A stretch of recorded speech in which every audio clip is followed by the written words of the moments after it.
नमस्कार, स्वागत है आपका इंडिया न्यूज के डिजिटल प्लेटफॉर्म पर। मैं हूं आपका दोस्त अतुल प्रताप सिंह।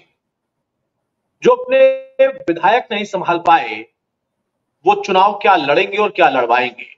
जी हाँ, मैं बात कर रहा हूं जेजेपी पार्टी की और उनके प्रमुख दुष्यंत चौटाला की, खासतौर पर क्योंकि उनके ये विधायक जब कांग्रेस ज्वाइन कर जाते हैं तो ये कहते हैं जो अपने विधायकों को नहीं संभाल पाते हैं वो आखिर अपनी पार्टी को क्या संभालेंगे या चुनाव कैसे लड़वा पाएंगे और कैसे लड़ पाएंगे। लेकिन दुष्यंत चौटाला पूरी तरह से कॉन्फिडेंस में। उनका कहना है कि 6-7 दिन का इंतजार करिए, हमारी सूची भी बहुत जल्दी आने वाली है। हमारे साथ वरिष्ठ पत्रकार और राजनीतिक विश्लेषक गुरमीत जी जुड़े हुए हैं। बहुत स्वागत है सर आपका इंडिया न्यूज पर। नमस्ते भैया, थैंक यू सर। 6 दिन में 6 इस्तीफे, क्या इसकी उम्मीद भी की होगी दुष्यंत ने या पहले से ही तैयार थे कि ये तो होना है? नहीं, मुझे लगता है तैयार थे अतुल। कई बार क्या होता है, लोग स्वीकार नहीं करते नेता लोग, लेकिन मुझे लगता है उनको काफ़ी समझ होती है और हम लोगों से कहीं ज़्यादा उनको अंदाजे होते हैं और वो इस चीज़ को अच्छे से जानते हैं, भांपते हैं कि क्या लिखा हुआ है, राइटिंग ऑन द वॉल जिसको कहते हैं। और जिस तरह से लोकसभा चुनाव में प्रदर्शन रहा जजपा का, और 1% से भी आप जानते हैं पूरे प्रदेश में उनको जो वोट प्रतिशत उनका रहा वो 1% भी नहीं रहा। तो उस दृष्टि से अगर हम बात करें तो उनका ये लग रहा था कि वो पार्टी जो है, और विधानसभा चुनाव से पहले ये, अभी तो आप आगे देखिएगा और होगा, जब एक बार टिकटों का अनाउंसमेंट होगा तो और इधर से उधर जो है वो चीज़ें अदला बदली होगी। तो वो जैसे बोलते हैं ना, फसली बटेर भी होते हैं चुनाव के मौसम पे, उस तरह से बहुत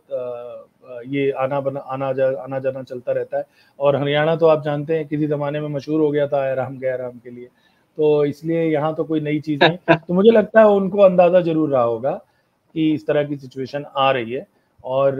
ज़्यादातर लोग जो हैं वो, उनको जब उन्होंने देखा कि भाई अब आगे सत्ता में उनका आने का कोई इस तरह का भविष्य, फिलहाल इमीडिएट तात्कालिक जिसको हम बोलते हैं, राजनीति में परमानेंट तो कुछ नहीं होता, तो तात्कालिक तौर पर क्योंकि उनको कोई भविष्य नहीं दिखा, तो इसलिए मुझे लगता है कि उनको ये अंदाज़ा होगा ऑलरेडी। और 2 एमएलए तो वो खुद ही हैं, आप जानते हैं, उनकी मदर हैं और वो स्वयं भी हैं, तो वो तो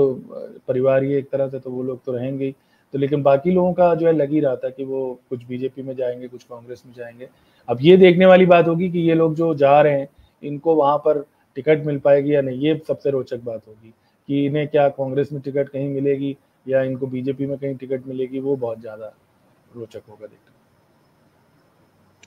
अब चुनावी मौसम में, वो भी जब एक बिल्कुल सिर पर चुनाव है, पहले समय से पहले हो रहा है, उस वक्त में ऐसे झड़ी लग जाएगी तो वो कड़ी से कड़ी कहां तक जोड़ पाएंगे? आपको लगता है कि हाँ, जहां एक तरफ कांग्रेस के पास 2500 से ज्यादा आवेदन है और वो उसका भरपूर ढिंढोरा पीट रहे हैं, कह रहे हैं कि भाई देख लीजिए झड़ी लग गई है हमारे यहाँ और उनके यहाँ झड़ी लग गई है जाने वालों की, लेकिन दुष्यंत कहते हैं कि नहीं नहीं, आप बस इंतजार करिए, हम सब कर लेंगे। इनेलो भी बड़ी आनंदित है, कह रही है कि गठबंधन हमने तो पहले ही कर लिया क्योंकि हमें पता था कि हम अकेले नहीं लड़ सकते, इसलिए हमने विचारों वाली पार्टी से गठबंधन कर लिया। इनके पास तो न नेता रह गए, ना इनके पास कोई विधायक रह गए जो इनके थे इतने महत्वपूर्ण, जो फिर से मैदान में उतरने की हिम्मत दिखा पाए। क्या वाकई जेजेपी को लेकर उनके खुद के पार्टी के नेताओं में ये मैसेज गया है कि बहुत कमजोर स्थिति में है? देखिए, ये तो प्रत्यक्षम किम प्रमाणम, वो तो जो लोकसभा चुनाव हुए उसमें जिस तरह की स्थिति रही, और सभी लोग अब ये अंदाजा लगा रहे हैं अतुल कि सीधा मुकाबला इस चुनाव में होगा कांग्रेस और बीजेपी का, जो 14 और 19 में भी नहीं था, क्योंकि 14 में आप जानते हैं आईएनएलडी नंबर 2 की पार्टी थी, कांग्रेस से भी आगे थे। और 19 में जजपा ने 10 सीटें जीती थी और वो एक तरह से सत्ता की चाबी उनके पास आ गई थी, और फिर उन्होंने 4.5 साल उन्होंने सत्ता का सुख भी भोगा। लेकिन जो मैं बात कह रहा हूँ वो ये देखिए, उस समय भी उन्होंने ज्यादा मंत्री बनाए नहीं, जो मंत्री बनाए भी वो फॉर्मेलिटी के नाम पे उनको पोर्टफोलियो दिए, सारे पोर्टफोलियो तो खुद लिए हुए थे दुष्यंत जी ने। तो वो सारी चीजें रहती तो हैं अंदर खाते, है ना, क्योंकि सारी शक्तियां जो थी जजपा के खाते से,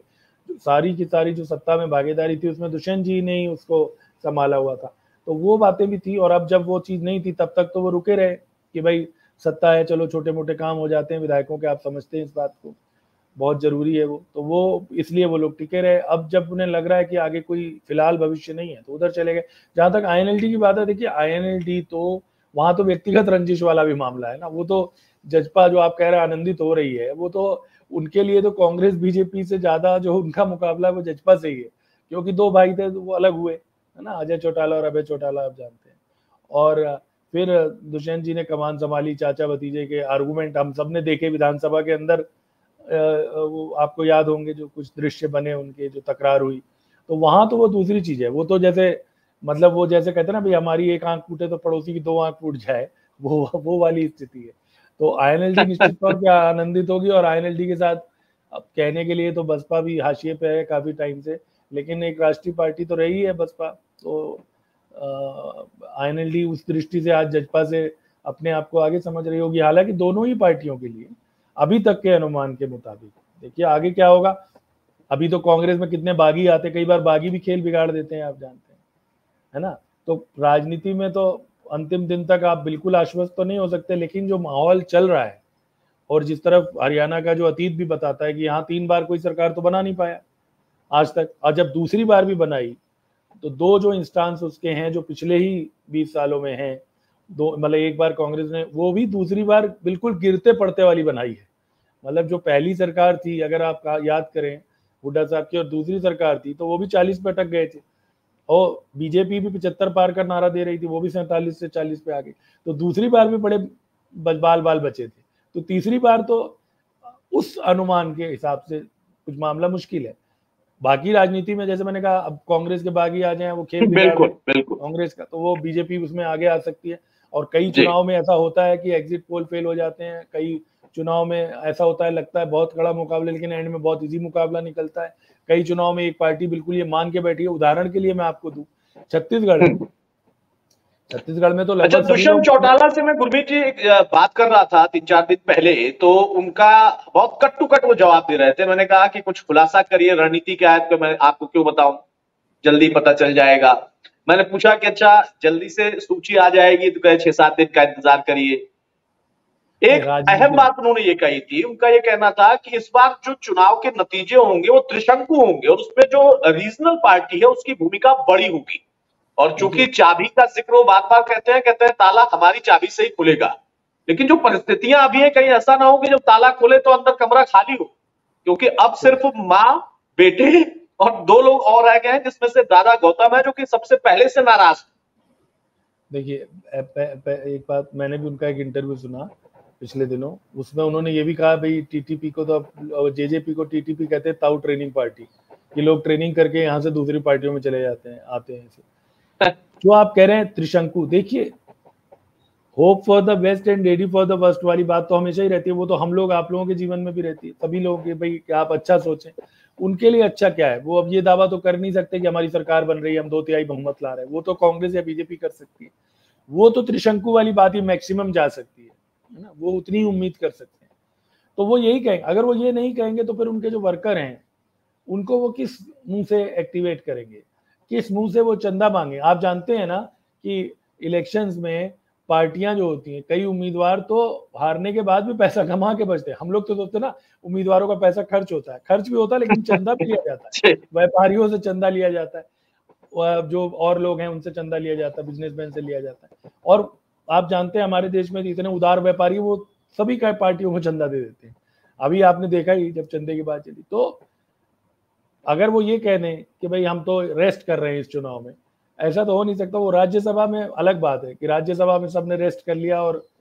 मैदान छोड़ दिया, है ना, कांग्रेस ने भी छोड़ दिया, जजपा ने भी छोड़ दिया, ये कह के कि हमारे पास तो एमएलए नहीं है 9। कल आपके यहाँ ही डिस्कशन हो रहा था, उसमें वो बार बार कह रहे थे हमारे पास 9 एमएलए ही नहीं थे, नहीं तो हम तो खड़ा कर देते,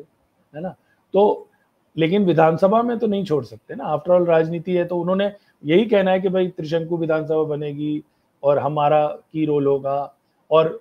एक सिनेरियो वो इस तरह का इमेजिन कर सकते हैं। लेकिन मुझे लगता है कि अभी तक जो अनुमान चल रहे हैं उनमें ये पहला चुनाव होगा हरियाणा में बहुत लंबे समय बाद, बहुत लंबे समय क्या, शायद पहली बार जहां पर 2 पार्टियां जो है राष्ट्रीय पार्टियों में सीधा मुकाबला हो रहा है। नहीं तो भारतीय जनता पार्टी तो आप जानते हैं कि 2000 तक के चुनाव में और उसके बाद भी बैसाखी बनी रही, कभी चौटाला साहब की, कभी बंसीलाल जी की, उससे पहले देवीलाल जी की, मंगल सेन करते थे।